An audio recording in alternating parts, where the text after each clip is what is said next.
আসসালামু আলাইকুম। মোর দাদার আবুয়ারা কেমন আছেন? আশা করি সকলতে ভালো আছেন। তো আজকে আমি ঢেঁকি শাক রান্না করব। আর ঢেঁকি শাক কে কে চিনেন? তো এই যে দেখাইতেছি, এই যে এগুলো হচ্ছে ঢেঁকি শাক। এই যে আমরা গ্রামে ঢেঁকি শাক বলি আমাদের গ্রামে। আর আপনারা কোন কোন জায়গায় কে কী নামে চিনেন বা কে কে এই শাকগুলো চিনেন বা খাইছেন? আমরা খাই, আমাদের বরিশালে আছে। তো এই যে এখান থেকে আমি কিছু শাক নিলাম।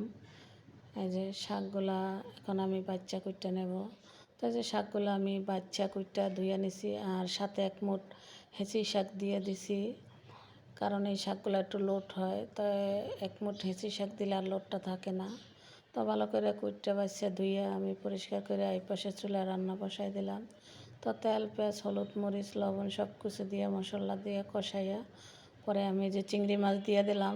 চিংড়ি মাছ দিয়ে রান্না করলে এই শাকগুলো খেতে অনেক ভালো লাগে, বা গুঁড়া মাছ দিয়েও রান্না করা যায়। তো এই যে আমি শাকগুলা দিয়ে দিলাম। তো গুঁড়া মাছ দিয়ে রান্না করেও আপনারা খাইয়ে দেখবেন, খেতে ভালো লাগে। তো আজকে আমি চিংড়ি মাছ দিয়ে রান্না করব। তো এই যে কিছুক্ষণ পর শাকটা আমার সিদ্ধ হয়ে আইছে, হালকা একটু পানি আছে, এই পানিটা আমি টানাই ফেলাবো।